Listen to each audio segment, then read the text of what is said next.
జై శ్రీరామ్. ఏంటి ఎప్పుడు కూడా వెల్కమ్ టు ఐ డ్రీమ్ అనో లేకపోతే నా పేరు సురేఖ అనో పలకరించే అమ్మాయి ఇవాళ కొత్తగా జై శ్రీరామ్తో అందరికీ వెల్కమ్ చెప్తోంది అనుకుంటున్నారా? జై శ్రీరామ్ అని వందనం చేస్తే అటువైపు ఉన్న వ్యక్తి ఎవరైనా సరే ప్రతివందనం చేయలేదు అని చెప్పి ఒక ఉద్యమానికి దిగారు ఒక వనిత. నిలువెత్తు బంగారం అని చెప్పచ్చు. మన ఆధ్యాత్మిక విలువల్ని, మన సంస్కృతిని, మన భారతీయ సనాతన ధర్మాన్ని చాటి చెప్తూ ఎన్నో ఉద్యమాలు చేశారు ఆవిడ. రూపాయి కాసంత బొట్టు, చక్కటి చీర కట్టుతో ఎప్పుడూ కూడా అందరికీ ఎలా బ్రతకాలి మన సనాతన ధర్మాలు విలువల గురించి చెప్తూ ఉంటారు. ఆధ్యాత్మిక మేళవింపుతో ఆవిడ చిరునవ్వుతో అందరినీ పలకరిస్తూ ఉంటారు.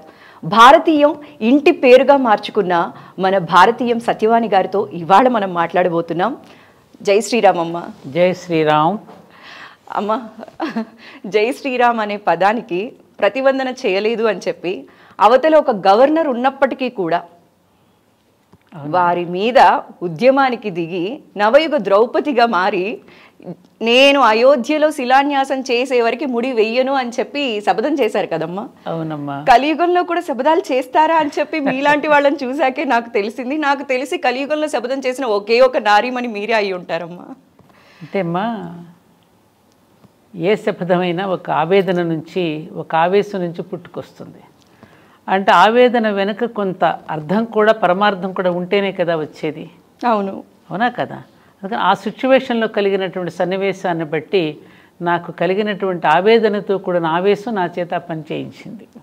అమ్మ, ఆవేదనతో కూడిన ఆవేశం అని అంటున్నారు, కానీ చాలామంది సనాతన ధర్మం పైన ప్రేమానురాగాలు ఉన్నప్పటికీ కూడా ఎక్కడో వెనకడుగు వేస్తూ ఉంటారమ్మా. ఎందుకు అంటే ఝాన్సీ రాణి లక్ష్మీబాయి ఎదురింట్లోనో పక్కింట్లోనో ఉంటే చాలా బాగుంటుంది, మన ఇంట్లో ఉండకూడదు. ఎందుకు, నీకు అవసరమా ఉద్యమాలు ఇవన్నీ అంటూ ఉంటారు. అయితే మీరు, నాకు తెలిసి మీ అనుభవం అంత లేదమ్మా, మా వయసు ఎన్నో సంవత్సరాల నుంచి మీరు ఇలాంటి సేవలు ఉద్యమాలు ఎన్నో చేస్తూ ఉన్నారు కదా. అయితే మీ ఇంట్లో ఎవరు కూడా మిమ్మల్ని ఆపలేదమ్మా? ప్రోత్సహించారా అందరూ కూడా? ఆపలేదమ్మా, అది పూర్తిగా ప్రోత్సహించారు. బహుశా ప్రోత్సహించటం వెనుక ఒక గొప్ప అనుగ్రహం ఉంది.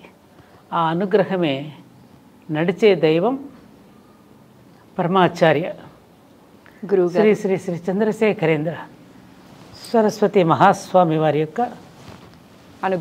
అనుగ్రహం ఆశీస్సులు.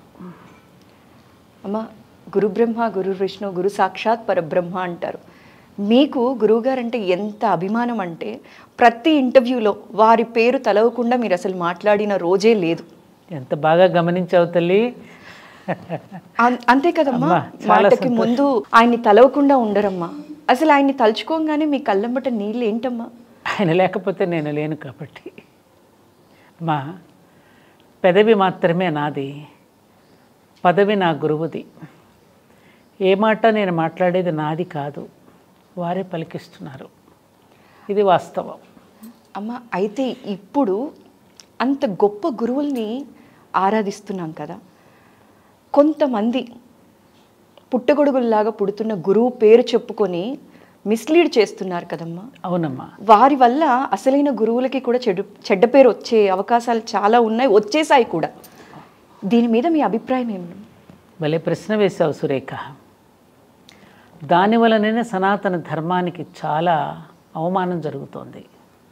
అనేక మంది అన్యమతస్థులు వేళాకోళం చేయడానికి కూడా మనమే అవకాశం ఇస్తున్నాం.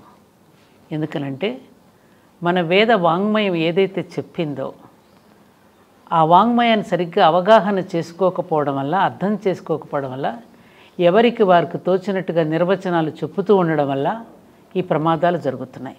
దానిని ఆసరాగా చేసుకుని కొంతమంది సొమ్ము చేసుకుంటూ, శిష్యగణాన్ని పెంచుకుంటూ, ప్రచారకులను తయారు చేసి వారి స్వార్థం కోసం చేస్తున్నటువంటి కార్యక్రమాల వల్ల చాలా నష్టం జరుగుతోంది. ఇది కాలజ్ఞాని వీరబ్రహ్మేంద్ర స్వామి ఎప్పుడో చెప్పారు. ఈ కలియుగంలో అటువంటి నకిలీ బాబాలు, నకిలీ స్వాములు చాలామంది దిగి వస్తారు, జాగ్రత్తగా మసులుకోవాలనేటువంటి విషయం చెప్పారు. అయితే కలియుగంలో ఉన్న మనుషులు కూడా అటువంటి కలికే ప్రభావితం అవుతారు. ఎందుకని? కలిపురుషుడికి ఉన్నదంతా అధర్మం అవలక్షణాలే కదా. ఎవరి దగ్గర అయితే అధర్మం ఉంటుందో వాళ్ళకే సపోర్ట్ చేస్తాడు అంటారు కదా కలిపురుషుడు. వాళ్ళకే సపోర్ట్ చేస్తాడు, వాళ్ళనే దగ్గరకు తీసుకుంటాడు.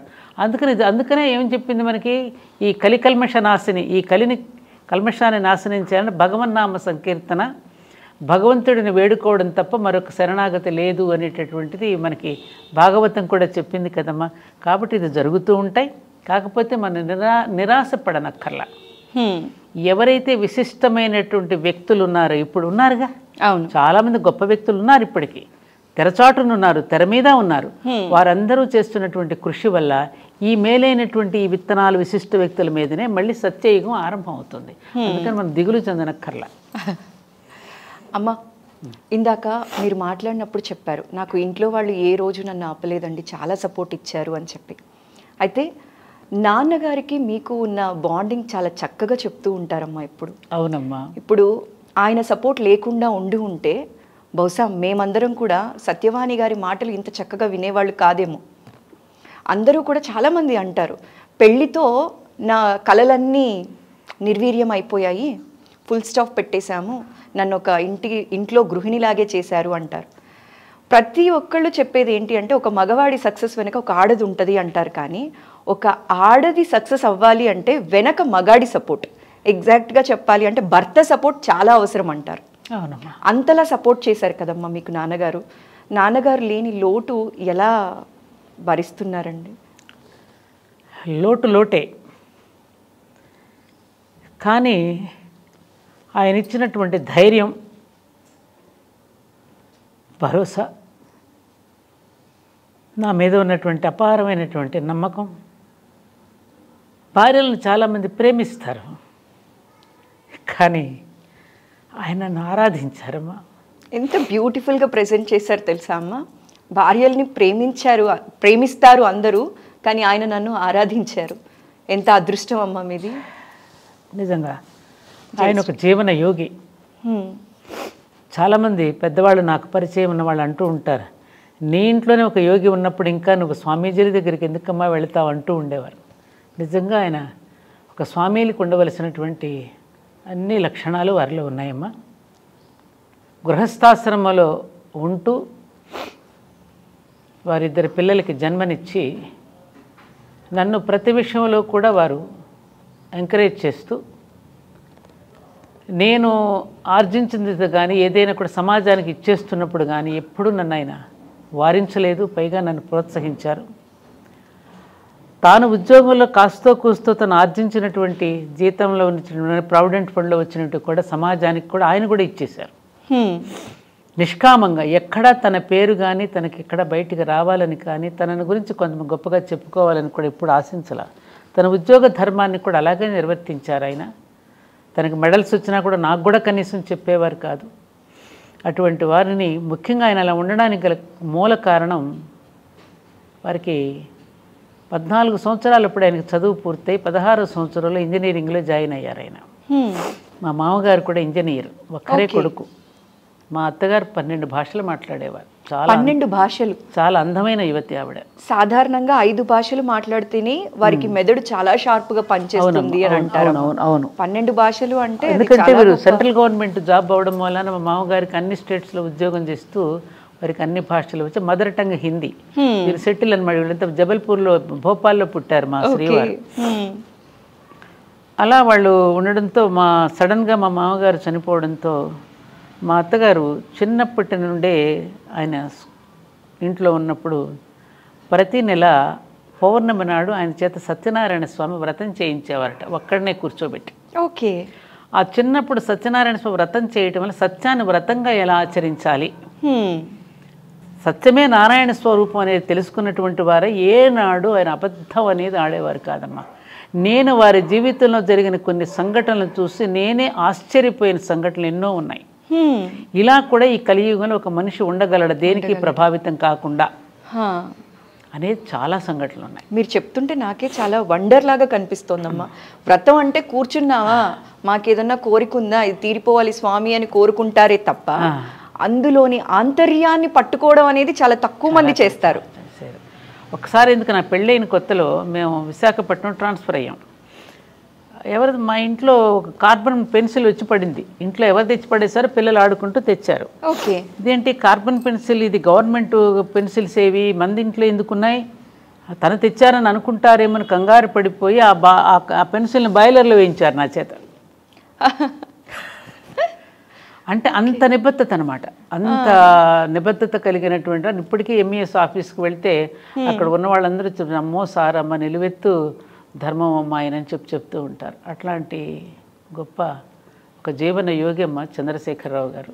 వారికి ధర్మపత్నిగా నేను ఉండడం అనేది అది ఏ పూర్వజన్మ సుకృతమో. మీరు నాన్నగారికి దొరకడం ఆయన అదృష్టం, ఆయన మీకు దొరకడం మీ అదృష్టం. ఆది దంపతులమ్మ మీరిద్దరూ కూడా. ఒకసారి ఒక ఆలయంలో పూజ జరుగుతుంటే సత్యవాణి దంపతులు అని పిలిచారు పంతులు గారు. జనరల్గా వారి పేరు ముందు చెప్పాలి కదా, వారికి తెలియదు. వారు ఎక్కడ వెనక కూర్చుని ఉన్నారు. అప్పుడు వెంటనే మా పాప చిన్నమ్మాయి, అదేమిటి నాన్న మీకు కోపం రాలేదా, ముందు మీ పేరు చెప్పకుండా అమ్మని పిలుస్తూ ఉంటా. అదేమిటమ్మా తప్పే ఉంది దానిలో, వాళ్ళకి నేను తెలియదు కదా, అమ్మ తెలుసు, అమ్మ చేస్తుంది కాబట్టి అమ్మని పిలుచుంటారు. అంటే మేల్ ఈగో అనేది జనరల్గా సాధారణంగా వాళ్ళకి అహం ఉంటుంది. అవును కదా, అలాంటిది కూడా ఎక్కడ ఎప్పుడు ఎన్నడూ ప్రదర్శించలేదు ఆయన. పుణ్యం కొద్ది పురుషుడు అంటారమ్మా, అందుకే మీరు ఎంతో పుణ్యం చేశారు కాబట్టి అలాంటి గుర్తు చేస్తే నాకు నిజంగానే చాలా దుఃఖం కాదు, అటువంటి గొప్ప మహానుభావుడికి భార్యనైనందుకు. ఆయన భౌతికంగా మీతో పాటు లేకపోయినా ఆయన ఆశీస్సులు ఎప్పుడూ మీతోటే ఉంటాయి. అందుకే నుదుటన నేను ధరించేది ఆ విభూతి ఆయనకి ప్రతీక, కుంకుమ అమ్మవారికి ప్రతీకగా రెండూ ధరిస్తున్నాను. అందుకే అమ్మ ఆయన అక్కడే ఉన్నారమ్మా. ఇప్పుడు మీరు అన్నారు కదమ్మా, ఇది కూడా చాలా సెన్సిటివ్ క్వశ్చన్. నేను అడగాలి అని ఉన్నా కూడా సెన్సిటివ్ క్వశ్చన్స్ నేను మామూలుగా అడగొచ్చు. అయితే ఇప్పుడు ఏంటి అంటే అమ్మ, ఇప్పుడు మీరు అన్నారు నాన్నగారు లేకపోయినా మీరు చక్కగా కుంకుమ ధరించారు. కానీ చాలామందికి తెలియని విషయం ఏంటి అంటే కుంకుమ పెట్టుకోరు, పెట్టుకుంటే అదేదో పాపం చేసినట్టు చూస్తారు. దీని మీద మీరు చాలాసార్లు మాట్లాడారు కూడా. చాలా మీలాంటి వాళ్ళు ఇలా చేయడం వల్ల అట్లీస్ట్ నెక్స్ట్ వాళ్ళు కరెక్ట్గా ఉంటారు. అది ఆదర్శంగా తీసుకోవాలి. మంచి ప్రశ్న వేసావు నువ్వు అనుకోకుండా. దీనికోసమే నాన్నగారు ఇదైపోయినటువంటి 2-3 నెలల సమయంలోనే కంచి నుంచి నాకు 2 పండితులు మిడ్నైట్ అమ్మ 11 గంటలకు వచ్చారు. ఓకే. వచ్చి నాకు కుంకుమ విభూతి ఇచ్చి శంకరాచార్య పంపించారు, ఇది మిమ్మల్ని ధరించమని తమిళ్లో చెప్పారు.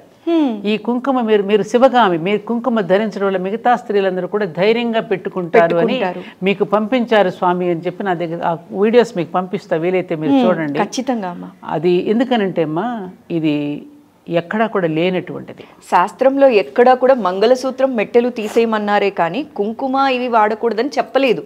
ఒకటమ్మా, ఇంకోటి అది కూడా అడుగుతున్నా నేను ఒక క్వశ్చన్. మంగళసూత్రం విషయం కూడా, మంగళసూత్రం కట్టేటప్పుడు వరుడు ఏమని అంటున్నాడు, నువ్వు 100 ఏళ్ళు జీవించు అంటున్నాడు. నీవు 100 ఏళ్ళు జీవించమని వేసేటటువంటి మంగళసూత్రాన్ని అది కూడా అసలు ఎందుకు తీసేయాలి నేను అడుగుతున్నాను. Just question. అర్థం ఏమిటి ఇక్కడ కదమ్మా? నా జీవితానికి అర్థము పరమార్థము నువ్వు లేకపోతే నేను లేను. అమ్మవారు లేకపోతే పరమశివుడు కూడా లేడు కదా. శివశక్తియో యుక్తో శక్తి ప్రభావితం అనేది ఉంది కదా మనకి. ఆ శక్తి లేకపోతే అయ్యవారు కూడా లేరనేది. అలాంటి 100 ఏళ్ళు నువ్వు జీవించమని తను ఆశీర్వదిస్తూ మెడలో మాంగళ్యం కడుతున్నప్పుడు ఈ కర్మేంద్రియాలన్నీ బాడీలో ఉన్నాయి, జ్ఞానేంద్రియాలన్నీ తలకాయలో ఉన్నాయి. ఈ తలకి మొండానికి మధ్యలోనే మెడకాయ ఉంది. ఈ మెడకాయలు అది ధరించడం వల్ల ఏమవుతుంది, గుర్తు చేస్తుంది తన ధర్మాన్ని. అవునా? అవునమ్మా. ఇప్పుడు మీరందరూ ఒక ఐడెంటిటీ కార్డు పెట్టుకుంటారు కదా మెడలో, అలాగే ఒకటి పెట్టుకున్నాం కదా, దానివల్ల అది కూడా అసలు తీసేయాల్సిన అవసరం ఏముంది? ఆయన ఎక్కడికి వెళ్ళాడు? ఇది ఎవరినైనా నాకు ఆన్సర్ చెప్పమనండి. ఎక్కడైనా ఉందా? నాకు ఇలా ఏ శాస్త్రంలోనే ఉందా? శాస్త్రం చెప్పిందట, ఇది మాత్రమే తెలుసు, ఏ శాస్త్రమో తెలియదు. వేదాలలో ఋషులు ఎక్కడ చెప్పలేదుగా. ఋషులు చెప్పింది మనకి ప్రమాణమా, మనుషులు చెప్పింది మనకి ప్రమాణమా? ఓకే. కానీ ఇలాంటివి విన్నప్పుడు చాలా సంతోషం అనిపిస్తుందమ్మా. ఎందుకంటే ఆధ్యాత్మికతలో బాగా రాణించిన వాళ్ళు కావచ్చు, గురువులు కావచ్చు, ఇలాంటి వాళ్ళు ఇదే శాస్త్రం ఇదే పాటించాలి అని అంటారే కానీ మనసుకి నచ్చింది చెయ్యండి అని చెప్పి మీరు చెప్తూ ఉంటారు చూసారా, ఇది చాలా కాన్ఫిడెన్స్ క్రియేట్ చేస్తుందమ్మా. అందరూ ఆధ్యాత్మికతకి దగ్గర అవుతారు. ఇప్పుడు 10 మంది కూర్చున్నప్పుడు కొంతమంది బొట్టు పెట్టినట్టు ఇట్లా గబుక్కున వెనక్కి నాకు ఎంత బాధ అనిపిస్తుందో. 10 మంది మీద అమ్మాయిని అవమానం చేసినట్టేగా. ఆమె ఎందుకు అలా కనపడాలి? అసలు లేనట్టుగా ఎందుకు కనపడాలి? అంటే ఇతరులు ఇంకొక రకంగా చులకనగా చూసి వాళ్ళు ఇంకో అవకాశం తీసుకోవడం కోసమా? మగదిక్కు లేరు అనుకున్నప్పుడు వాళ్ళ మీద దాడి చేయడం కోసమా ఇదన్నీ ఎందుకు పెట్టారు? ఇది కరెక్ట్ కాదు కదా. గంగా భగీరథి సమానురాలని చెప్పి ఆవిడని సంబోధించారు కదా. గంగ అంతటి పవిత్రురాలని చెప్పారు కదా. అవును. పసుపు ఎంత పవిత్రమో అది అంతే పవిత్రం కూడా పసుపు అక్కర్లేదు ఆవిడకి. ఇప్పుడు మెట్టెలు ఎందుకు పెడుతున్నారు? సంతాన ఉత్పత్తికి కావలసినటువంటి ఒక సిస్టమ్, నర్వస్ సిస్టమ్ అక్కడ ఉంది కాబట్టి, దాని వెనక ఒక సైన్స్ ఉంది కాబట్టి ఇంక అక్కర్లేదుగా. ఇక గర్భసంచితో సంబంధం లేదు కాబట్టి తీసేశారు. అలాగే గాజులు కూడా ఎందుకు వేసుకుంటున్నారు? ఈజీ డెలివరీ కోసం అని చెప్పి మన పెద్దవాళ్ళు ఆ నరాలని ఆ విధంగా ఒత్తిడి తరుగుతూ ఉన్నప్పుడల్లా గర్భసంచి చక్కగా విచ్చుకుని బేబీ ఈజీగా సులభంగా ప్రసవం అవ్వడానికి కావలసిన సైన్స్ను పెట్టారు. ఇంకా అది లేనప్పుడు అక్కడ ఎందుకు తీసేసింది అని తనకు తానుగా తీసిందాన్ని ఎవరో బలవంతంగా తీయడం ఎందుకు? ఉంచుకోవాలంటే ఉంచుకుంటుంది, తీసేయాలంటే తీసేసుకుంటుంది. అది ఇష్టం వాళ్ళది, ఇష్టం వాళ్ళది. వయసును బట్టి. ఎందుకంటే కొన్ని పద్ధతులు, కొన్ని నియమాలని సమాజ హితం కోసమని కొన్ని పెడితే దాన్ని ఛాందసంగా తీసి ఆయన అవమానపరచమనా? ఎంత చక్కగా మాట్లాడారమ్మా. ఇది కదమ్మా మా జనరేషన్కి కావాల్సింది. అదమ్మా, తోటి స్త్రీని అవమానించడానికా ఇది పెట్టింది? అవమానించేది శాస్త్రం ఎలా చెప్తుందమ్మా? అది శాస్త్రం ఎలా అవుతుంది అవమానించినప్పుడు? అలాంటి శాస్త్రాలు నాకు అక్కర్లేదన్నాడు స్వామి వివేకానంద కూడా. మనుషుల్ని దగ్గర చేసేది శాస్త్రం అవుతుంది తప్ప దూరం చేసేది శాస్త్రం అమ్మా. మనిషిని బాధ పెట్టేది, మనసుని బాధ పెట్టేది. ప్రవాహంలో రెండు కట్టెలు కలుస్తున్నాయమ్మా, మళ్ళీ అదే ప్రవాహంలో 2 కట్టెలు విడిపోతున్నాయి అంతే. ఇందులో ఏముంది విచిత్రం? కలిసి జీవించాం, మళ్ళీ విడిపోతాం. పైగా ఎందుకు విడిపోతాం? ఇక్కడ ఒక్క విషయం తెలియాలి మనకి. ఇవాళ ఉన్నటువంటి సమాజానికి తెలియవలసిన విషయం ఏంటంటే, భారత స్త్రీ యొక్క గొప్పతనం. తనకంటే వయసులో పెద్దవాడిని వివాహం చేసుకుంటుంది. ఎందుకు? అప్పటికే ఆవిడ మెంటల్లీ మెచ్యూర్ అయి ఉంటుంది. చేసుకోవడం ద్వారా తను ముందు వెళ్ళిపోతాడు. తను ఎందుకు ఉండాలి? ఇక్కడ పిల్లల కోసం ఉండాలి. ఓకే. అందుకు ఆవిడ సిద్ధపడి ఆ అవమానాలు భరించి కూడా ఈ భూమి మీద ఉంటుందంటే ఆవిడకి 2 చేతులు ఎత్తి నమస్కరించొద్దమ్మా. ఆ స్త్రీకి ఖచ్చితంగా నమస్కరించాలా లేదా? ఆవిడ అవమానిస్తావా, నమస్కరిస్తావా? ఇంత త్యాగం చేసి ఇంత ఇదిగా ఉండి భూమి మీద అన్ని బిడ్డల కోసం ఉంటున్నప్పుడు ఆవిడ మరింత ప్రేమగా చూసుకోవాలి, మరింత గౌరవంగా చూసుకోవాలి కదా. ఆవిడకి మరింత ఆదరణ ఇవ్వాలి కదా. అలా ఆదరించవలసిన స్త్రీని అవమానపరిస్తే అది శాస్త్రం ఎలా అవుతుంది? చాలా బాగా చెప్పారమ్మా. శాస్త్రం అంటే మనసుకి ఆనందాన్ని ఇవ్వాలి, సంతోషాన్ని ఇవ్వాలి తప్ప గుచ్చి గుచ్చి బాధ పెట్టేది అవ్వకూడదు. శాస్త్రం పేరిట ఎవరు కూడా బాధపడకూడదు అనే విషయాన్ని ఎంత బాగా చెప్పారమ్మా. ఏ దేశంలో ఎక్కడ లేదు. నార్త్ ఇండియాకి వెళ్ళండి, నార్త్ ఇండియాలో అసలు ఎక్కడ అట్లాంటి అవమానమే జరగదు. అలాంటి వాళ్ళని ఎక్కువగా ఆదరిస్తారు. అమ్మ, ఇప్పుడు మీరు శిలాన్యాసం చేశారు. శిలాన్యాసం జరిగే వరకు నేను జడ ముడియను అని చెప్పి మనం ఇందాక మాట్లాడుకున్నాం. అయితే ఇప్పుడు అయోధ్యకి వైభవం వచ్చేసిందనే చెప్పాలి. అద్భుతంగా. మీరు ఎలా ఫీల్ అవుతున్నారమ్మా? చాలా సంతోషంగా ఉంది, మహదానందంగా ఉంది. కాకపోతే అది రేపు ధర్మోద్ధరణకి ఏదైతే మనం శంకుస్థాపన చేసుకున్నామో ఆ రోజున ధర్మోద్ధరణ కోసం శంకుస్థాపన జరిగింది. ఓకే. ఎందుకంటే ఇది కలియుగం ఇందాక అనుకున్నాం కదా. మళ్ళీ ధర్మ సంస్థాపన మళ్ళీ జరగాలి. రేపు జనవరి 22వ తేదీన బాలరాముడిని ఎప్పుడైతే మనం అక్కడ ప్రతిష్టాపన చేసుకున్నామో ఆ రోజు నుంచి పాలకులు పాలితులు కూడా ధర్మం వైపుకు అడుగు వేసేటటువంటి రోజుగా మనం భావించాలి. అలా జరగనప్పుడు ఆ భవనాలు కూడా వృధా అవుతాయి అనేది నా అభిప్రాయం. ఆలయ నిర్మాణం దేనికోసం? వ్యక్తిత్వ నిర్మాణం కోసం. వ్యక్తిత్వ నిర్మాణం ద్వారా జాతి నిర్మాణం అవుతుంది. జాతి నిర్మాణమే కదమ్మా కావాలి. ప్రపంచం శాంతిని కానీ దేన్నైనా సుఖాన్ని కానీ పొందగలిగేది. కాబట్టి అటువంటి దిశగా మనం వెళ్ళగలగాలి అనేటటువంటిది నా యొక్క కోరిక. తప్పకుండా అదే జరుగుతుందని మనం ఆశిద్దాం. అదే జరగాలి కూడా. రాములు వారి కృప ఆయన అనుకుంటే జరగంది ఏముంది? ఇప్పుడు ద్రౌపదిని అవమానపరిచినందుకే కదా ఆమె కురులు ముడవనని ఎందుకు శపథం చేసింది? మళ్ళీ ధర్మ సంస్థాపన కోసం స్త్రీని ఎక్కడైతే అవమానపరుస్తారో అలా అవమానపరచకూడదనే కదా సీతమ్మని అవమానపరిచినప్పుడు యుద్ధం జరిగింది, ఒక స్త్రీ ద్రౌపదిని అవమానపరిచినప్పుడు యుద్ధమే జరిగింది. ఇప్పుడు కూడా అంతేగా మన భారతదేశంలో కూడా ఎంతమంది స్త్రీలు అవమానపడుతున్నారు. ఆనాడు ఒక్క ద్రౌపది ఉంటే ఇవాళ వాడవాడలా ద్రౌపదులు ఉన్నారు, వాడవాడలా సీతమ్మ తల్లులు ఉన్నారు దేశంలో. మరి అటువంటి పసిపిల్లల మీద కూడా అత్యాచారాలు జరుగుతున్నాయి. మళ్ళీ ధర్మ సంస్థాపన అక్కడ జరగకపోతే ఆలయాన్ని మరి ఏం చేస్తారు? వేళాకోళం చేయబడదు, హేళన చేయబడదు. అసలు ఎట్లమ్మా ఈ కలియుగంలో మనం చూసినట్లయితే మీరు అన్నట్లు చిన్నపిల్లల మీద అత్యాచారాలు ఇలాంటివన్నీ చూసినప్పుడు విన్నప్పుడు ఎలా అనిపిస్తుందమ్మా? వీటిని ఏం చేస్తే తగ్గించగలం అంటారు? బోల్డ్ అని చట్టాలు వచ్చాయి, పోలీస్ వాళ్ళు ఇవ్వాల్సిన సెక్యూరిటీ ఇస్తున్నారు, అవేర్నెస్ ఉంది, కంటికి రెప్పలా కాపాడుకుంటున్నారు పిల్లల్ని కావచ్చు అమ్మాయిల్ని కావచ్చు. అయినా కూడా ఇవేవో రోజు రోజుకి అత్యాచారాలు అనేవి పెరుగుతూనే ఉన్నాయి. సో ఎట్లా తగ్గుతుంది? దీనికి కారణం ఒకటే సురేఖ, మనకు ఆర్ష వాంగ్మయం ఏదైతే ఉన్నదో, మన ఋషులు ఏదైతే దర్శించి మనకు అందించారో ఏమ్మా, ఏదైతే అందించి ఒక జీవన విధానాన్ని మనకి ప్రవేశపెట్టి ఒక ఏర్పాటు చేసి ఒక మార్గాన్ని వేసి వెళ్ళారు, ఆ మార్గం నుంచి మనం దారి తప్పేశాం, దారి తప్పిపోయాం. తప్పిపోయాం. దేశం అంటే ఏమిటి? దేవుడు. ప్రజలంటే ఎవరు? దేవతలు. దేవతలే దారి తప్పేశారు. దేవతలే దారి తప్పేస్తే ఏమవుతుంది? సృష్టికే ప్రమాదం కదా, ప్రపంచానికే ప్రమాదం కదా. అలా ఆ వాంగ్మయం ఏదైతే మనకు అందించారో దానిని మనం పక్కకు నెట్టేశాం, పక్కకు పెట్టేశాం.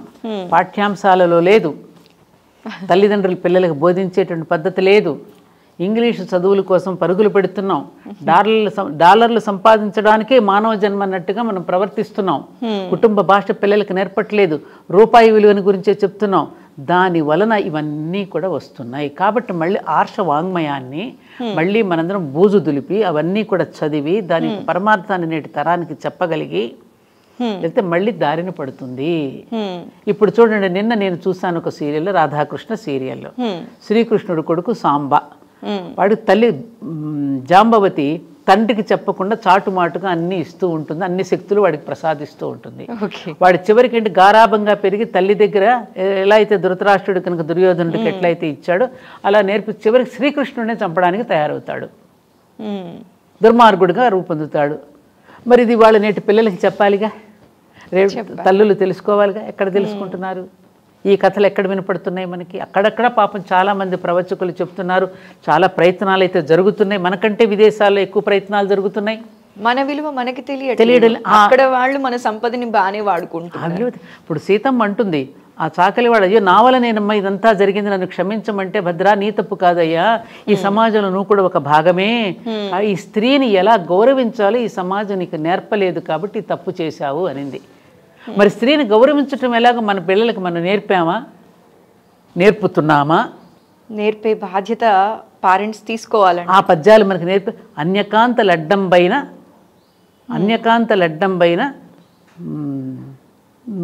తొలగువాడు, పక్కకు తొలగేవాడు, అట్లా వెళ్ళిపోయేవారు కదా. వివాహిత స్త్రీలను చూస్తే నమస్కారం చేసేవారు. వివాహిత స్త్రీలను అనబడేటట్టుగా మనం ఉంటున్నామా అమ్మా? ఈమె వివాహిత అనేటట్టుగా మనం ఉంటున్నామా? బొట్టులు పెట్టుకోవట్లేదు, గాజులు వేసుకోవట్లేదు, మెట్టలు ధరించట్లేదు, మాంగళ్యం కూడా లేదు. ఇవాళ ఎవరికి మ్యారేజ్ అయ్యిందో ఎవరికి తెలియట్లేదు. అవివాహిత మీద కూడా అత్యాచారం జరిగింది. అట్లా అని నేను పొరసగా చెప్పడంలా, అలాంటి వాటికి అవకాశం మనం ఎందుకు ఇవ్వాలి అంటున్నాను నేను. అమ్మ, ఇది ఒక యాంగిల్ అయితే మీరు అంటున్నారు కదా, కొందరు పంచమాంగళ్యాలు కానీ ఇవన్నీ ధరించి చీరకట్టు ఇవి చేస్తే వాళ్ళ మీద కమెంట్స్ ఇంకా బోల్డ్ ఉన్నాయి. పల్లెటూరు గొర్రె డైరెక్ట్ గా ఈ మాటే అంటున్నారు. దానికి తోడు అట్లాంటి మాటల్ని మరీ మీడియాలో కూడా సినిమాల్లో కూడా ప్రోత్సహిస్తున్నారుగా, కొన్ని కొన్ని కార్యక్రమాల్లో వేషధారణలపై వాటిని ఎంటర్టైన్మెంట్గా చూస్తున్నారుగా. నేను మంచి మాటలు ఎంత చెట్టు కింద కూర్చుని ఒక్క రూపాయి ఖర్చు లేకుండా చెప్తాను రండి అంటే రారు. నువ్వు అదే ఒక ప్రోగ్రామ్ని కనుక ఎంటర్టైన్మెంట్గా బూతు పదాలతోనూ ద్వంద్వార్థాలను చేస్తే దానికి మిలియన్స్ పీపుల్ చూస్తున్నారు. ఎగ్జాక్ట్లీ. ఎక్కడ తప్పు జరుగుతోంది? సెన్సేషన్కి చూస్తున్నారా, సెన్స్ని పెంచేవి చూస్తున్నారా? జనాలకి కావాల్సింది అదేమో అనిపిస్తుంది. సెన్స్ అక్కర్లా, సెన్సేషనల్ న్యూస్ కావాలి. ఎగ్జాక్ట్లీ. మరి అలాంటప్పుడు ఎలా? ఎక్కడ మారాలి, ఎవరు మారాలి, ఈ మూలం ఎక్కడుంది? ఇది శోధించాలి సురేఖ. ఆ మూలాన్ని ఛేదించి ఎక్కడ మూలంలో తప్పు జరుగుతుందో మూలాన్ని పరిశుద్ధం చేస్తే అప్పుడు మిగతా శాఖలన్నీ పరిశుద్ధం అవుతాయి. మీరు అన్నారు తల్లిదండ్రులు పిల్లలకి చెప్పాలి, కూర్చోబెట్టాలి అని. తల్లిదండ్రులకే టైం లేదు. మా పిల్లల మంచి జీవితం కోసం మేము పరిగెడుతున్నాం అండి, సంపాదిస్తున్నాం అంతే తప్ప ఇక్కడ సంస్కారం నేర్పిస్తున్నారు కాదమ్మా. గ్రాండ్ పేరెంట్స్గా మాలాంటి వాళ్ళమే గ్రాండ్ పేరెంట్స్గా పిల్లలకి చెప్తే కూడా పేరెంట్సే అంటున్నారు ఈ కాలం ఇంతేనమ్మా, ఈ కాలం పిల్లలు ఇంతే, నువ్వు అనవసరంగా కోప్పడకు అనేటటువంటి పరిస్థితులు వచ్చినాయి. భలేవారు. గ్రాండ్ పేరెంట్స్ ఉన్న వాళ్ళని అదృష్టవంతులుగా పరిగణించాలి. న్యూక్లియర్ ఫ్యామిలీస్ అయిపోయాయి అన్ని. అక్కర్లే, వాళ్ళు ఓల్డ్ ఏజ్ హోమ్స్ ఉన్నాయిగా. గ్రాండ్ పేరెంట్స్ అంటే ఎవరు కూడా అలో చేయట్లేదు. అసలు ఏం మాట్లాడాలో మనకి తెలీదు. ఈ టాపిక్స్ మాట్లాడితే ఎటో వెళ్ళిపోతాం ఇక. అమ్మా, మీరు గోహత్య మహాపాపం అన్న విషయం మనందరికీ తెలిసిందే. అయితే భారతదేశంలో గోహత్యలు పెరుగుతున్న సమయంలో రోజుకి కొన్ని వందల్లో జరిగాయి. ఆ టైంలో మీరు ఒక ఉద్యమం చేసి జైలుకు కూడా వెళ్ళారు కదమ్మా. అవునమ్మా. ఇది చాలా తక్కువ మాట్లాడలేదు, మీరు ఎక్కడా కూడా మాట్లాడలేదు. అవునమ్మా. అసలు అంటే ఉద్యమాలు, ఆడవాళ్ళు ఉద్యమాల వరకు చేయడమే ఒక లెవెల్, బయట రావటం, మాట్లాడడం. ఉద్యమం చెయ్యాలంటే మీరేం ఆలోచించరమ్మా, ఇలా వెళ్ళిపోతారా? నాకున్నది సురేఖ, అది బలహీనతో తెలియదు, బలమో తెలియదు. చిన్నప్పటి నుండి కూడా ఎక్కడైనా ఒక అక్రమ అన్యాయం చిన్నప్పుడు కూడా ఏదైనా ఊళ్ళో కూడా ఏదైనా జరుగుతుంది గబుక్కు నేను పరిగెత్తేదాన్ని. ఓకే, అదేమిటో మరి భగవంతుడు నాకు ఆ ప్రవృత్తి పెట్టాడు. దానివల్ల చాలా ఇబ్బందులు కూడా ఉంటాయి, చాలా ఇబ్బందులు ఎదుర్కోవాల్సి వస్తుంది. అలా తొందరగా ప్రతిస్పందించేస్తాను దేనికైనా. ఇప్పుడు ఆవిడ నమస్కారం చేయలేదని నేను ప్రతిస్పందించడం ఎందుకు? 2500 గోవులు రోజు మిడిల్ ఈస్ట్ కంట్రీస్ పంపించేస్తున్నాడు అంటారే. గోమాత అంటే మనందరికీ ప్రాణం కదా. అటువంటి గోవుల్ని పైగా అప్పటికప్పుడు చంపడం కాదమ్మా, వాటిని వేలాడేసి వాడి మీద వేడి వేడి వేడి వేడి నీళ్లు పోసి కోసి అక్కడ హలాల్ మీట్ అంటే ఇష్టపడతారని దాని మాంసం కింద చేసి మిడిల్ ఈస్ట్ కంట్రీస్కి పంపిస్తూ ఉంటే రుద్రారంలో ఆ మెకనైజ్డ్ స్లాటర్ హౌస్, దాని మీద నేను 3 నెలలు నిరాహారంగా ఓన్లీ ద్రవం మాత్రమే తీసుకుని మొత్తం అన్ని గ్రామాలు తిరిగి పర్యటించి ప్రజలలో కొంత అవేర్నెస్ తీసుకురావడం. అక్కడ 700 మంది పోలీసులు ఉండగా నేను వెళ్ళి అక్కడ ధ్వజం పెట్టాను. 700 మంది పోలీసులు పహారా పెట్టారు అప్పుడు. అప్పుడు నేను బస్సులో వెళుతూ కనుక అక్కడికి వెళ్ళినందుకు నన్ను అరెస్ట్ చేసి అప్పుడు 4-5 డేస్ ఉన్నట్టున్నాను, గుర్తులేదు ఎన్ని రోజులు. అమ్మ, మానసికంగా అది చాలా పెద్ద క్షోభ కదమ్మా. నేను మంచి చేస్తే నాకు ఎందుకు ఇలాంటివన్నీ? ఇప్పుడు చాలా మంది సబ్జెక్ట్ మాట్లాడగలిగే శక్తి ఉంటుంది, సనాతనం పైన వాళ్ళకి చాలా పట్టు ఉంటుంది, కానీ ఎందుకు మాట్లాడదాంలే, మనం ఒకటి మాట్లాడితే 10 అంటారు. గరికపాటి గారి లాంటి వారి పైన, చాగంటి గారి పైన ఇలాంటి వాళ్ళనే వదలలేదమ్మా. చూడమ్మా, వాళ్ళు లిటరలీ ప్రెస్ మీట్ పెట్టి కళ్ళమ్మట నీళ్లు పెట్టుకుని సారీ చెప్పారు. అవునమ్మా. అలాంటివి చూసిన తర్వాత ఎవరు వస్తారమ్మా ముందుకి మాట్లాడటానికి? మీరు కూడా అలాంటి ఉద్యమాల్లో పాల్గొన్నప్పుడు చాలా ఎమోషనల్ ట్రామా ఫేస్ చేసి ఉంటారు. ఎప్పుడైనా అనిపించింది అమ్మ ఎందుకు నాకు ఇవన్నీ? ఒక్కసారి మాత్రం నేను చాలా బాధపడ్డాను. ఎప్పుడంటే అది మీకు గుర్తు చేస్తున్నాను. అయోధ్య రామ జన్మభూమి విషయము, అల్ కబీర్ మెకనైజ్ స్లాట్ మీద ఉద్యమం చేసినప్పుడు నేనేమి జైల్లో కూడా నేను చేస్తే జైలర్స్ అందరూ లోపల వచ్చి కూర్చుని నా చేత సత్సంగం చేసుకునేవారు. అవన్నీ గుర్తుని శివాభిషేకం చేయించారు. ఒక మాట అన్నారు తల్లులు, ఎంత గొప్ప సంస్కారం అమ్మ. మా మీద కూడా చాలా అభాండాలు మోపబడి వచ్చిన వాళ్ళ స్త్రీలు వచ్చిన, కానీ మేము జైలు ఎంతైనా మేము పడతాం తల్లి, నువ్వు మాత్రం సుఖంగా ఉండాలమ్మా, నువ్వు ఆరోగ్యంగా ఉండాలమ్మా, నువ్వు జాగ్రత్తగా వెళ్ళి రామన్న సాగనంపింది మాత్రం నేను మర్చిపోలేనమ్మా. వాళ్ళ సామాన్య స్త్రీలమ్మ వాళ్ళంతా. వాళ్ళ మీద ఇట్లాగే అభియోగాలు మోపబడి వచ్చిన వాళ్ళే పాపం. నిజంగా నేరం చేసిన వాళ్ళు తక్కువ, నేరం చేయని వాళ్ళు కూడా ఉన్నారు. వాళ్ళందరూ కూర్చుని కాసేపు అలా భజన చేయటం అవన్నీ చేశాను నేను అక్కడ. అవన్నీ చూస్తే కూడా చాలా ఇది అనిపించింది. అక్కడెక్కడ నేను అసలు బాధపడలేదు, కానీ ఒక్క ఇన్సిడెంట్లో మాత్రం నా మనసు చాలా చాలా బాధపడింది. బహుశా అది నీకు కూడా తెలిసి ఉండవచ్చేమో. అది మనకి 2 రాష్ట్రాలు. అది విన్నానమ్మా, మీరు మాట్లాడింది సంచలనం అయిపోయింది. అది విమర్శ కూడా కాదు, సత్విమర్శ అని మనం చెప్పొచ్చు కదా. అంటే మీ ఒపీనియన్ మీరు చెప్పారు. ఎందుకంటే నేను పుట్టింది ఆంధ్ర, మెట్టింది తెలంగాణ. ఈ తెలంగాణకి కోడల్ని, ఆంధ్రాలో పుట్టాను. 2 నా తెలుగు రాష్ట్రాలే. పుట్టింటి కంటే అత్తింటిదే ఎక్కువ బాధ్యత ఉంటుంది. అవునా? అవును. పెరిగేది ఇక్కడ కాబట్టి మన వాళ్ళు, నా వాళ్ళు అనేటువంటి భావన ఉంటుంది.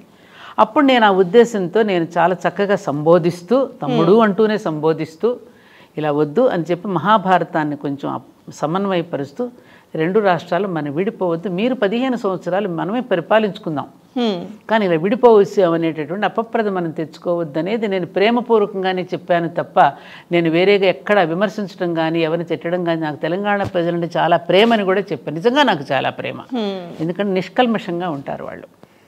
ఎందుకంటే ఉన్నాం, మేము చూస్తున్నాం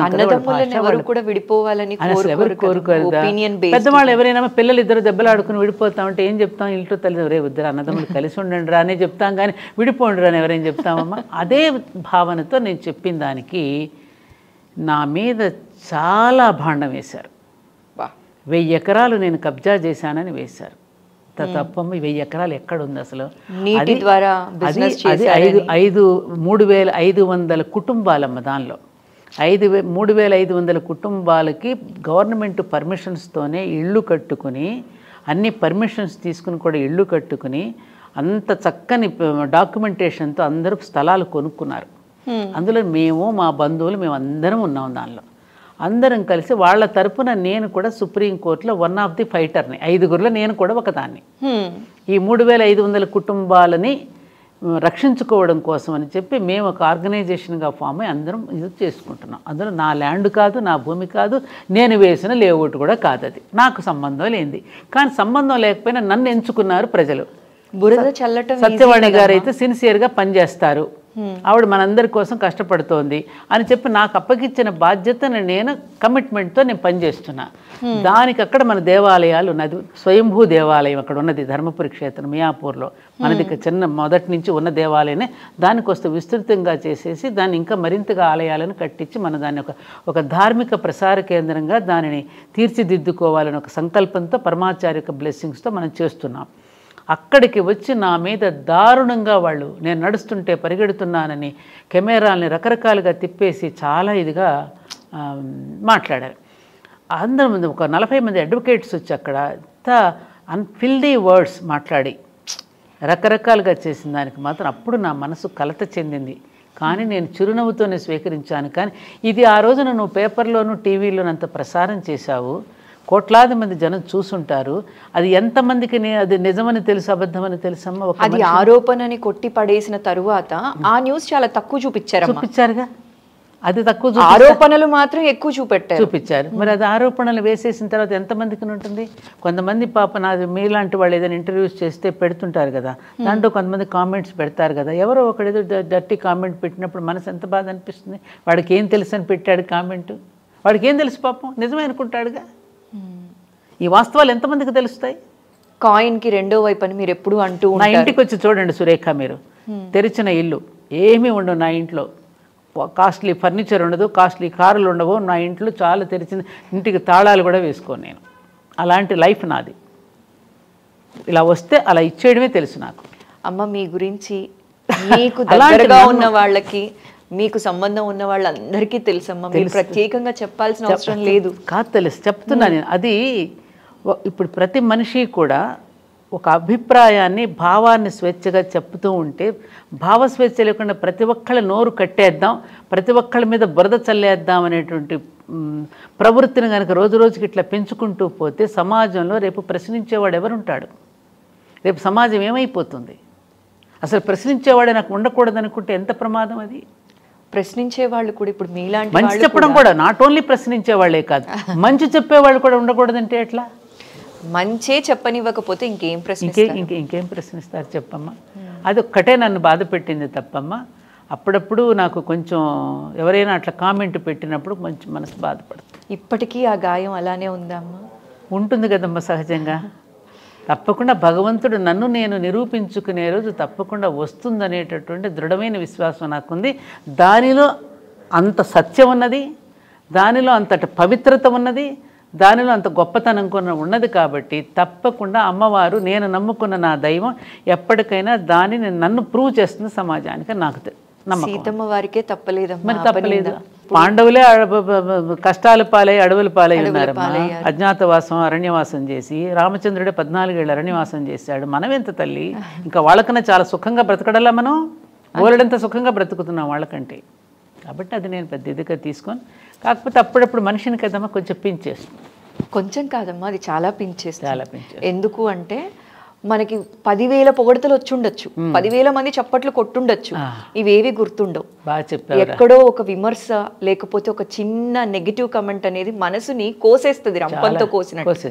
అవును, అది మనిషి మీద ఎంతటి ఇంపాక్ట్ చూపిస్తుందో అది మన మాటల్లో చెప్పలేము. అది నాకు చాలా సార్లు జరిగింది, అది రంపంలాగానే కోసేసింది మీరు అన్నట్టుగానే. బాధపడ్డా ఏం చేస్తాం మనం. అందుకే అంటారు కదమ్మా, మామూలుగా నవ్విన నవ్వులు సంతోషాలు గుర్తుండవట ఒంటరిగా ఉన్నప్పుడు, బాధపడిన రోజులు ఏడ్చిన రోజులు ఇవే గుర్తొస్తాయట. నేను మనస్ఫూర్తిగా కోరుకుంటున్నాను మీకు ఆ గాయం కంప్లీట్గా హీల్ అయిపోయి, అది ఆరోపణ అన్న విషయం మీకు తెలుసు, అందరికీ తెలుసమ్మా, మాకు కూడా అది ఆరోపణ అని ఎప్పుడో కొట్టి పడేశారు కూడా. ఇంకోటి ఉంది శాస్త్రం, రుద్రాధ్యాయంలో ఉన్న జంబే దధామి అంటే అలా మనం తప్పు చేయకపోయినా తప్పు చేసినట్టు మన ఎవరైనా అంటే గనక నువ్వు బాధపడకు, జంబే దధామి శివుడి నోట్లో వేసేయమంది వాళ్ళని. నేను కూడా అదే అనుకున్నాను, అది తెలిసిందే కదా. అమ్మ ఇప్పుడు మీరు మాటల్లో అన్నారు ఆ అమ్మవారు చూసుకుంటారు, శివుడి నోట్లో వేసేయమన్నారు అని చెప్పి, మీ ఇష్ట దైవం ఎవరమ్మా? అమ్మవారు లలిత పరమేశ్వరి. లలితా పరమేశ్వరి. మీరు రెగ్యులర్గా లలిత పఠనం ఇట్లాంటివి చేస్తూ ఉంటారమ్మా? ప్రతిరోజు నిత్యాగ్నిహోత్రం చేసుకుంటానమ్మా ఇంట్లో. ఓకే. ఇప్పుడు ఇవాళ మార్నింగ్ కూడా నేను అగ్నిహోత్రం చేసుకునే వచ్చాను మీ దగ్గరికి. ఎందుకనంటే నేను నిత్యాగ్నిహోత్రం చేసుకోవడానికి ఒక కారణం ఉంది, అది చెప్పాలి మీకు. శ్రీ ధర్మపురి క్షేత్రం అని మన మియాపూర్లో మనం కట్టినటువంటి ఆలయాలన్నీ ఒక సముదాయంగా ఉంది.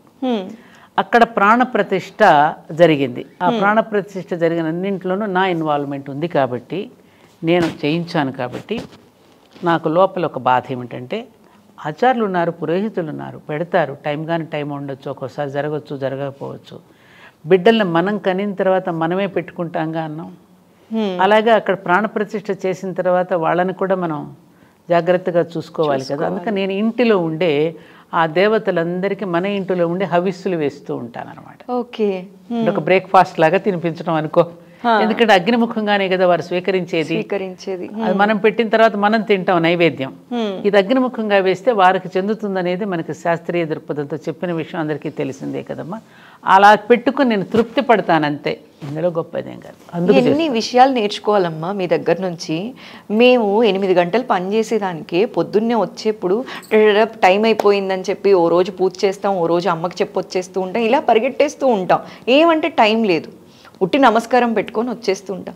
ఈ వయసులో కూడా మీరు రెస్ట్ తీసుకోకుండా ఇంత ఓపిక్గా అమ్మవారికి కృతజ్ఞత చెప్తున్నారు రోజు హవిసు రూపంలో. అయితే ఇప్పుడు ఈ పూజలు ఇలాంటివనేవి చాలా తక్కువైపోయాయి కదమ్మా, నిత్య జీవితంలో చాలా తగ్గించేశారు. దైవబలం అనేది కూడా ఖచ్చితంగా కావాలి, కష్టానికి దైవబలం ఉన్నప్పుడే వాళ్ళు అనుకున్న పొజిషన్కి రీచ్ అవుతారని కూడా పెద్దలు చెప్తూ ఉంటారు కదమ్మా. అలాంటి వారికి మీరు ఇచ్చే సందేశం ఏంటమ్మా? పూజలు చేస్తున్నారమ్మ సురేఖ ఇప్పుడు, పూర్వం కంటే కూడా పారాయణలు కానీ భగవద్గీత, లలిత, హనుమాన్ చాలీసాలు, పారాయణలు గ్రూప్గా అందరూ చేసుకోవడం, ఇళ్లలో ప్రతి ఒక్క వెనకటి రోజుల్లో వ్యవసాయదారు కుటుంబాల్లో కానీ గ్రామాల్లో కానీ పండుగ రోజు తప్ప దీపాలు వెలిగించడం అనేది ఉండేది కాదు. కార్యక్షేత్రంలో పనిచేయడం తెలుసు, పండుగ రోజున దీపం తెలుసు, సాయంత్రం దీపారాధన అంతే తప్ప పూజాధికాలు లేవు. దేవాలయానికి వెళ్ళడం, అక్కడ సమర్పించుకోవడం, ఇంట్లో మాత్రం పని చేయటం, అది అసలు కరెక్ట్ పద్ధతే అది. ఓకే. కానీ ఇప్పుడు ఉన్నటువంటి ఆధునిక కాలంలో ప్రతి చోట మన కర్ణాటక, తమిళనాడు రాష్ట్రం అంతా ప్రతి ఇంట్లో బ్రహ్మాండమైన పూజ గదులు ఉంటాయి. మన తెలుగు రాష్ట్రాలు అంత ఉండవు. కానీ ఇప్పుడు మన తెలుగు రాష్ట్రాల్లో కూడా ప్రతి ఇంట్లోనూ ఒక పూజ గది ఉంటుంది. బాగా మంచి ఫోటోలు అయ్యి పెట్టి రోజు నిత్యము ఆరాధన, నిత్యము పూజలు ఇప్పుడు ఎక్కువ అయ్యాయి. కాకపోతే ఈ పూజా విధానాలు ఎక్కువ అవుతున్నాయి, కానీ పూజ యొక్క పరమార్థాన్ని కూడా ఎరిగి చేస్తే ఇంకా బాగుంటుంది. ఇప్పుడు మన దీపారాధన చేస్తున్నాము, ఇది పృథ్వీతత్వానికి గుర్తుగా మనం ఏం వెలిగిస్తామంటే అక్కడ గంధం పోస్తాం. అలాగే వాయుతత్వానికి గుర్తుగా థ్యాంక్స్ చెప్పుకుంటూ ఉద్బత్తి వెలిగిస్తాం. ఏమ్మా, ఆకాశతత్వానికి థ్యాంక్స్ చెప్పుకుంటూ అక్కడ పుష్పం పెడతాం. వహిని తత్వానికి, తేజోతత్వానికి గుర్తుగా దీపం పెడుతున్నాం. ఈ భగవంతుడు మనకు అన్ని ప్రసాదించినటువంటి దీనికి అమృతతత్వం అని చెప్తూ నైవేద్యం పెడుతున్నాం. అంటే 5గురికి థ్యాంక్స్ చెప్పుకుంటున్నాగా. అక్కడేమది అలా భౌతికంగా పూజ అయితే చేస్తున్నావు, ఈ తత్వాన్ని నువ్వు ఎందుకు జీర్ణించుకోవడలా? అది నాకు అంతు పట్టదు. అంటే ప్రతిదానికి కూడా రుద్ర నమక చమకాలు వచ్చి నమః నమః నమః అంటాడు. వృక్షానికి నమస్కారం, కేశానికి నమస్కారం, దొంగకి నమస్కారం, దొరకి నమస్కారం అని అంటాడు కదా. అనన్య చింతయ అది కూడా వంట పట్టించుకున్నప్పుడు వాటికి ధన్యవాదాలు ఎందుకు చెప్పాలి, ఎందుకు చెప్తున్నావు మనం, అది ఎప్పుడు కూడా గుర్తెరిగి ఉండాలి. దాని పట్ల ఏమరపాటు చెందకుండా ఉండడం కోసం కదా మనకి చెప్పారు. అది పోతోంది, అది తగ్గుతోంది. అది కనుక ఉంటే ఇంత అమానుషం ఎందుకు జరుగుతుంది? నిజంగానే వాటికి థ్యాంక్స్ చెప్పుకుంటూ ఉన్నప్పుడు నువ్వు పర్యావరణాన్ని ఎందుకు నాశనం చేస్తున్నావు? పర్యావరణం కోసమే కదా నువ్వు థ్యాంక్స్ చెప్తున్నావు. మరి పర్యావరణానికి ఎందుకు ఇంత విచ్ఛిన్నం కలిగిస్తున్నావు? అక్కడ మనం ఏమరపాటు చెందుతున్నాం. ఆ వైపుగా కనుక మనం ఆలోచించగలిగితే అప్పుడు భగవంతుడు మన పూజను స్వీకరిస్తాడు అనేది మనకి శాస్త్రం చెప్పింది. అది సత్యం కూడా. ఎంత చక్కగా చెప్పారమ్మా. అయితే ఇందాకే నేను మిమ్మల్ని ఒక క్వశ్చన్ అడగాలనుకున్నానమ్మా. అప్పుడు మీరు ఎమోషనల్గా ఉండటం వల్ల నేను మళ్ళీ ఆ టాపిక్ తీయలేదు. మీరు నాన్నగారి విషయం చెప్తూ కూడా చాలాసార్లు చెప్పారు, మీకు మీ మధ్య బాండింగ్ అందరికీ తెలిసిందే, మీ దగ్గర మిమ్మల్ని దగ్గర నుంచి చూసిన వాళ్ళకి కావచ్చు, ఇలా చాలామందికి తెలుసు. అయితే ఈ మధ్యకాలంలో ఆ బాండింగ్ నిజంగా లేదమ్మా. లేదు. ఎందువల్ల అయి ఉండొచ్చు అంటారు? ఆ బాండింగ్ పెరగటానికి మీరు ఇచ్చే సలహా ఏంటమ్మా? ఏంటంటే అమ్మా, ఒకప్పుడు సరైన వయసులో వివాహాలు జరిగాయి. తల్లిదండ్రులు చక్కగా అన్ని వైపులా చూసి వివాహాలు చేసేవారు. అప్పుడేమయ్యేది, ఆ వివాహాలు ముందుగా మనసులు పెనవేసుకునేవి. ఇప్పుడేమవుతోంది, మనసులు పెనవేసుకోవడం పోయి శరీరాలు పెనవేసుకోవడం మొదలైంది. అందుకే అంటారు పాశ్చాత్యులకి వివాహం అంటే 2 జీవితాల కలయిక కాదు, 2 శరీరాల కలయిక. భారతీయులకి 2 జీవితాల కలయిక. Marriage is not for recreation, it is for creation అన్నారే. ఈ దాంపత్య యజ్ఞం అనేటువంటి సృష్టి నిలవడానికి భగవంతుడి చేత ఏర్పాటు చేయబడింది అనే సత్యం ఇప్పుడు పిల్లలకి ఎవరు చెప్తున్నారు? ఎంతవరకు నీకు ఫోటోషూట్స్, అసలు పెళ్ళిళ్ళకి వెళుతుంటే ఎవరినైనా నిండు మనసుతో ఆశీర్వచించే పరిస్థితులు కనపడుతున్నాయా తల్లి? చుట్టూ ఆ గొడుగులు పెట్టుకునే కెమెరాలు ఉంటాయి. ఎక్కడి నుంచో మనం విసిరేయాల్సి వస్తుంది అక్షతలు. అబ్బా ఎప్పుడు పిలుస్తారా అని గుంపుగా వెళ్ళిపోయి మనం చేస్తున్నాం తప్ప అటు వివాహం చేస్తున్న తల్లిదండ్రులు చెప్పడం లేదు. బిడ్డలకి తెలియదు పాపం వివాహం అంటే ఏమిటో. ఆ ఫోటోషూట్స్కి, ఈ భోజనాలకి, ఈ హడావుడికి, ఈ ఈవెంట్ మేనేజర్స్కి ఇస్తున్నటువంటి ప్రాధాన్యత రేపు జీవితంలో దాంపత్య జీవితాన్ని అనుభవించవలసినటువంటి వాళ్ళకి, 75 సంవత్సరాల జీవితాన్ని పంచుకోవలసినటువంటి వాళ్ళకి మనం ఏం చెప్తున్నాం? మాకు అలా చెప్పి పంపించారు మా తరం వాళ్ళకి. చెప్పింది మీరు తీసుకున్నారు కూడా. తీసుకున్నాం కూడా. ఇప్పుడు నిజంగా అందరికీ ఉన్నాయి ఇవి. ఈవెన్ ఎవ్వరు కూడా ఇందులో కూడా తక్కువేం కాదు. అందరికీ పెళ్ళి అయిన కొత్తలో ప్రతి ఇంట్లోనూ ఒక అమ్మాయి ఒక చోట నుంచి మరొక ఇంటికి వెళ్ళినప్పుడు ఆ వాతావరణానికి అలవాటు పడడానికి అందరికీ సమయం పడుతుంది. అప్పుడు మా అమ్మ వాళ్ళు ఏం చెప్పేవారు, ఈ మొక్కని ఇక్కడి నుంచి మరొక చోటకి మార్చినప్పుడు ఆ వాతావరణానికి అలవాటు పడి ఆ మొక్క మళ్ళీ చిగురించడానికి సమయం పడుతుందమ్మా. అలాగే మేమందరం కూడా అనుభవించాము, మీరు కూడా అనుభవించండి, తర్వాత మీరే చూస్తారు, ఓర్చుకుంటే ఓరుగల్ల పట్టణం లభిస్తుందమ్మా అని చెప్పేవారమ్మ వాళ్ళు. ఇప్పుడు నా బిడ్డ కష్టపడ్డం ఎందుకు, వచ్చేయమ్మా. అదే జరుగుతోందిగా ఇప్పుడు. అందులో ఒకళ్ళిద్దరు ఉన్నారు, షేర్ చేసుకోవడానికి 10 మంది పిల్లలు లేరు ఇవాళ, ఒకరినొకరు ఆదుకోవడానికి చెప్పడానికి. అది ఇంకా అయిపోయింది. అందులో బాగా అనుకోకుండా అనవసరపు డబ్బు ఒకటి వచ్చేస్తుంది అందరికి, ఈజీ మనీ వచ్చేసింది, జీతాలు పెద్ద పెద్దగా ఉంటున్నాయి, అందుకని నాకుండగా నేను సంపాదించుకుంటాను ఇంకా నాకేంటి అనేటటువంటి ఇది వచ్చింది. ఈగోస్. ఇది తెలియకపోవటం వల్ల జీవితపు విలువ. సీతాదేవికి పెళ్ళి నిశ్చయం అయిపోయి జడేస్తుంటుంది సునయన. జడేస్తుంటే అప్పటి వరకు ఇట్లాగే జుట్టు ఆడుకుంటూ పాడుకుంటూ చిన్న కన్నెపిల్లగా ఉంది కదా జుట్టు మామూలుగా వేసుకుని, అమ్మ ఎప్పుడు వేయలేదు, వాళ్ళు ఎందుకు ఇట్లా జడేస్తున్నావు అని అంటుంది. ఎంత బాగా చెప్పించారంటే దానిలో, చూడమ్మా నువ్వు ఇక్కడ నుంచి మరొక ఇంటికి వెళ్తున్నావు కదా, అక్కడ అనేక రకాలుగా ఉంటారు వ్యక్తులు, వాళ్ళందరినీ ఇక్కడ ఒక్కొక్క పాయనే నేను ఎట్లా అయితే నేను శృతి కలుపుతూ నేను అల్లుతున్నానో అలా కుటుంబంలోని ప్రతి వ్యక్తితో నువ్వు అలా అల్లుకుపోవడానికి గుర్తుగా నీకు జడ వేస్తున్నానమ్మా అని చెప్తుంది. ఓ ఎంత చక్కగా చెప్పారు అసలు. ప్రతి వెంట్రుకని కూడా మనం దువ్వేటప్పుడు పిల్లలకి అంతే కదా, అన్నింటినీ కలిపి ఒక ముడేస్తాం కదా, అట్లాగే కుటుంబం అంతటినీ కలిపి ఒక చోట ముడి వేయడం కోసం జడ వేసుకున్నప్పుడల్లా ఆ మాట గుర్తొస్తుంది. అలా చెప్పి అలా ఎవరు చెప్తున్నారు ఇప్పుడు? ఎవరు చెప్తే ఎవరు స్వీకరిస్తున్నారు గనక. అంటే ఆ నకారాత్మకమైనటువంటి భావాలు ఎక్కువగా పెరిగిపోతున్నాయి, సకారాత్మక భావాలు తగ్గిపోతున్నాయి. నెగటివ్లో దృష్టిలోనే చూస్తున్నారు, ఇటు పాజిటివ్ దృక్పథంలో చూడటల్లా. అమ్మ కోప్పడుతుందమ్మా, అత్తగారు చెప్తారు, అమ్మ చెప్పినప్పుడు నువ్వు పాజిటివ్గా తీసుకుంటున్నప్పుడు అదే అత్తమ్మ భర్తను నీకు పేగుని పంచి ఇచ్చింది నీకోసం అని చెప్పి ఒక మంచి విషయాన్ని చెప్తే ఆ కుటుంబాన్ని తరతరాలకి కూడా సాంప్రదాయాన్ని నిలబెట్టడానికి ఆ ఇంటి పద్ధతుల కోసం అని చెప్పి చెప్తాం మనం ఎవరమైనా. అవును. దాన్ని ఏం చేస్తున్నారు వీళ్ళు నెగటివ్గా తీసుకుంటారు. ఇప్పుడు అత్తగారులు అలా లేరుగా, ఎడ్యుకేటెడ్ అయ్యారుగా ఇప్పుడు. ఆ రోజుల్లో అత్తగారులు అంటే నిజంగానే బాధలు పెట్టారు, బాధలు పడ్డాం, అందరికీ ఉన్నాయి అవి. అది తీసుకునేటటువంటి దీంట్లో వస్తుంది. పెళ్ళి అంటేనే చీకట్లో బాణమమ్మ, కాకపోతే చిన్న చిన్న వాటికి కూడా విడిపోకుండా దాన్ని కలిసి మెలిసి ఉంటే బాగుంటది అని చెప్పి మీ ద్వారా చెప్పాలి అనుకున్నానమ్మా, చెప్పించాలి అనుకున్నాను. అమ్మ ఇంకొక చిన్న పర్సనల్ క్వశ్చన్ అమ్మ, మళ్ళీ తప్పలేదు తల్లి అడుగమ్మా. అమ్మ నాన్నగారి గురించి మనం మాట్లాడాం, నాన్నగారికి మీకు మధ్యనున్న బాండింగ్, మీకు పిల్లలకి మధ్యనున్న బాండింగ్ ఎలా ఉండేదమ్మా? మీరేమో ఉద్యమాలని అటు ఇటు ఎప్పుడు బిజీగానే ఉండేవాళ్ళు ఎక్కువ. సో ఎలా బ్యాలెన్స్ చేశారమ్మా? పిల్లల్ని ఎలా చూసుకునేవాళ్ళు, మీ ప్రొఫెషనల్ లైఫ్ని ఎలా మేనేజ్ చేసేవాళ్ళు? ఇక్కడ ఒకటి వచ్చిందమ్మా, పిల్లలు మిమ్మల్ని బాగా మిస్ అయ్యారా? చాలా మిస్ అయ్యారు. అప్పుడు మీకేం అనిపించలేదమ్మా? అంటే ఫస్ట్ ఇప్పుడు బాధపడుతున్నా. ఇప్పుడు బాధపడుతున్నారు. ఇవాళ నాకు మిగిలి ఉన్న బాధ అదొక్కటే. ఎందుకనంటే నాకు ఎప్పుడు కూడా జగమంత కుటుంబం నాది అనుకునే భావన నాది. నాది కొంచెం ప్రేమతత్వం, అందరినీ ప్రేమించే హృదయం నాది. ఎవరిని త్వరగా నేను తిరస్కరించను, నన్ను అవమానపరిచిన వాళ్ళని కూడా ప్రేమిస్తూనే ఉంటా. నాకున్నటువంటి స్వభావం ప్రవృత్తి. మా అమ్మ కూడా చిన్నప్పుడు అనేది ఇలాగే. అయితే ఈ విషయంలో ఏమిటంటే 2 బాటిల్స్ 1 కార్క్ ఉంటే ఏమవుతుంది, 2 సీసాలకి ఒకటే మూత. ఒకదానికి పెట్టాల్సి వస్తుంది, ఒకదానికి పెట్టకపోతే అందులో ఈగలు పడతాయి.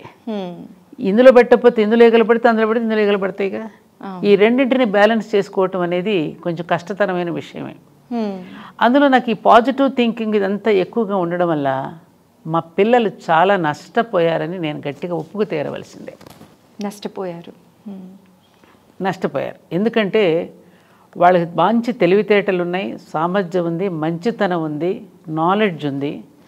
వాళ్ళకున్నటువంటి రంగంలో వాళ్ళని ఇంకా మళ్ళీ తీసుకుని వెళ్ళి నేను ఇంకా రాణించేటట్టు కనుక చేయగలిగితే వాళ్ళ సొసైటీలో నా పిల్లలిద్దరూ కూడా మంచి టాప్ దీంట్లోనే ఉండేవారు. అది నేను చేయలేకపోయాను. అది నిజంగా అంటే ఒక రకంగా వాళ్ళ జీవితాలని వాళ్ళు ఎలా చేస్తే వాళ్ళ జీవితాలు ఇంకా బాగా పైకి వెళ్ళగలిగారు అనే విషయంలో నేను నిర్లక్ష్యం చేశానా, శ్రద్ధ పెట్టలేకపోయానా అనేది అప్పుడప్పుడు నన్ను బాధ పెడుతోంది. ఇది ఒక రకంగా నా బిడ్డలు నన్ను క్షమించడానికి తప్పేది. అయ్యో, క్షమించరాని తప్పు అనేది చాలా పెద్ద. వాళ్ళ జీవితాలని ఇది చేసుకునే హక్కు నాకు ఎక్కడదమ్మా? వాళ్ళని కూడా పట్టించుకోవాలి కదా. మహాత్మా గాంధీ పిల్లలు కూడా మహాత్మా గాంధీని తిట్టుకున్న వాళ్ళే. అంటే ఆయనతో పోలుస్తలేదు నేను. ఎందుకంటే ఇట్లాంటి కార్యక్రమాల్లో మనం పడిపోయినప్పుడు కొంత సమయం వాళ్ళకి మనం తక్కువగా ఇవ్వడం జరుగుతుంది. దానివల్ల కొంత వాళ్ళు నాకు చాలా సహకరించారు. నేను జీవితంలో రుణపడి ఉన్నాను అంటే నా బిడ్డలిద్దరికీ రుణపడి ఉంటాను. దానివల్ల మీకు మీ పిల్లలకి గ్యాప్ ఏమన్నా వచ్చిందంటారా అమ్మ? ఎప్పుడైనా కోపం, ఇప్పటికీ అలా మాట్లాడటం? అప్పుడప్పుడైనా మాటల్లో పాపం నిరుత్సాహం వెళ్ళిపుచ్చుతారుగా. అలా నువ్వు ఆ రోజున అలా చేసుంటే మేము ఇలా అయ్యేది కాదు కదమ్మా అనేది ఉంటుంది కదమ్మా, సహజం కదా వాళ్ళకి. సహజం, నేను ఒప్పుకుంటాను, అది ఐ అగ్రీ.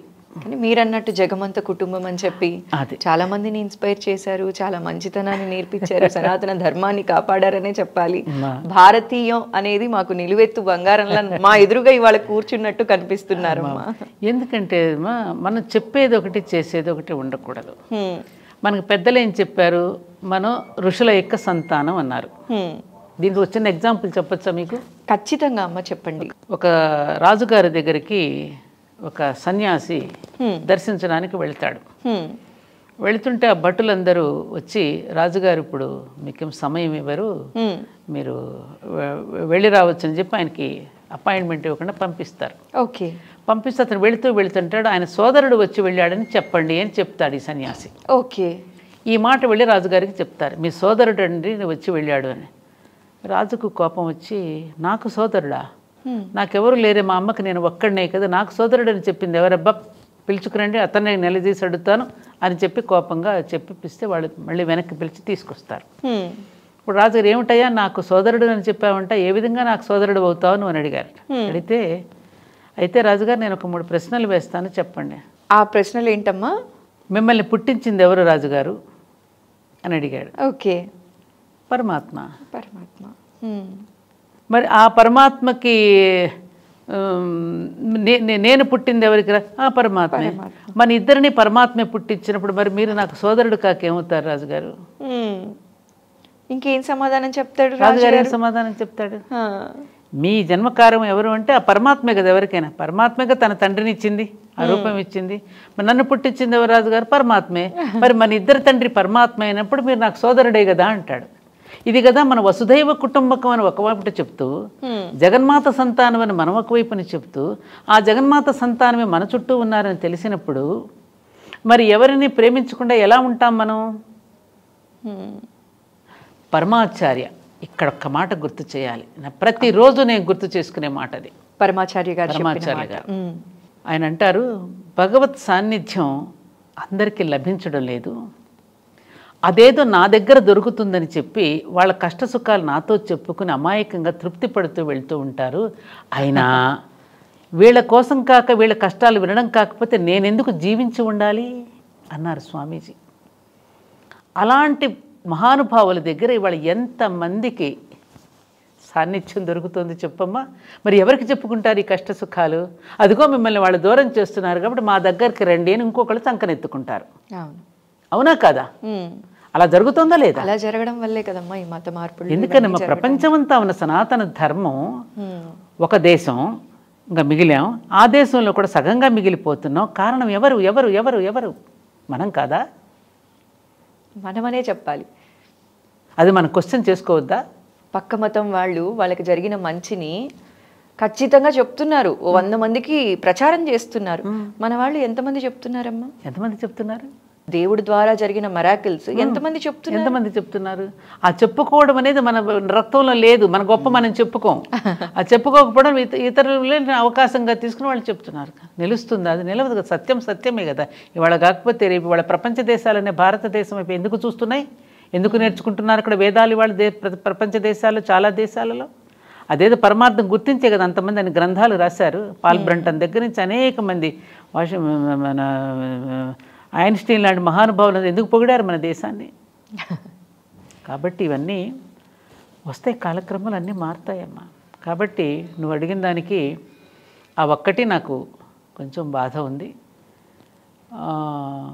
ఇక నాకు జీవితంలో లక్ష్యాలు కూడా ఏమీ లేవమ్మా.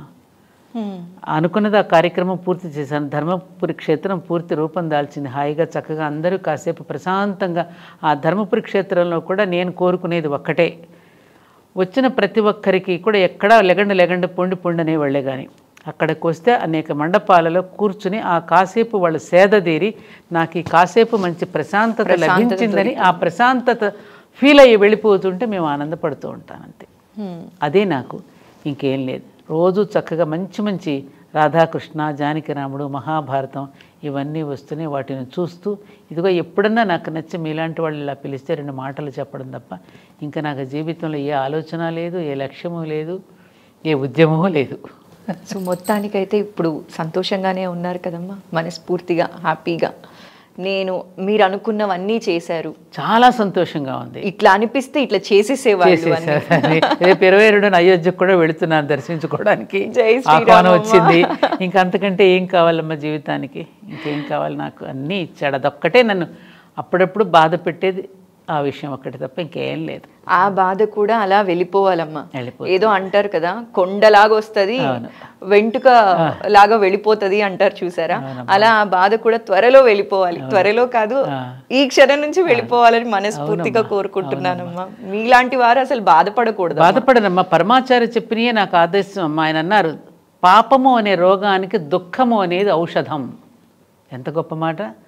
ఆ కన్నీటితో ఆ ప్రక్షాళన అయిపోతుంది, అది పాప ప్రక్షాళన జరుగుతుంది. భీష్ముడు కూడా మన అంటున్నాడు మహాభారతంలో, దుఃఖం అనేటువంటి ఆత్మకు గంగా స్నానం వంటిది. దుఃఖం అనేది ఆత్మకు గంగా స్నానం వంటిది. ఎంత ఎంత మంచి గొప్ప మాట. అలాంటప్పుడు ఇంకా దుఃఖం గంగా స్నానం చేస్తే అయిపోయింది, పవిత్రత దొరికింది, దాంతో ఆత్మ ప్రక్షాళన అయిపోయిందిగా గంగా స్నానంతో. అందుకే ఆత్మలింగేశ్వరుని గంగా స్నానం మాత్రమే పెట్టాను మా ధర్మపురి క్షేత్రంలో. ఓన్లీ గంగాజలంతోనే అభిషేకం అక్కడ, అందుకే పెట్టాను అది. అక్కడ కూడా చాలా ప్రశాంతంగా ఉంటుందమ్మా. మీరు ఎప్పుడైనా గుడికి చూసారా? వెళ్ళినా కూడా చూసానమ్మా. ఎంత ప్రశాంతంగా ఉంటుందో అసలు. అక్కడికి వెళ్ళి ఇంకా అలా కూర్చొని అలా వచ్చేస్తే దైవనామ స్మరణలో కాసేపు సాధన చేసుకున్న వాళ్ళం అవుతాం. అంతే తల్లి. అతి అదృష్టం ఉంటే తప్ప అక్కడికి రాలేమేమో అనిపిస్తుంది. అలాంటి దైవ కార్యాలు చేయాలంటే కూడా దేవుడి ఆజ్ఞ లేనిది చేయలేమమ్మా. ఆయన ఆజ్ఞనమ్మా, గురువు ఆజ్ఞ, దైవాజ్ఞతో. దైవాజ్ఞ. అమ్మ, మీ విలువైన సమయాన్ని ఈరోజు మా ఐ డ్రీమ్ కోసం వెచ్చించి చాలా చక్కటి ఇన్ఫర్మేషన్ మా ప్రేక్షకులతో పంచుకున్నారమ్మా. జై శ్రీరామ్. మంచి తల్లి, నమస్కారం అమ్మ. జై శ్రీరామ్.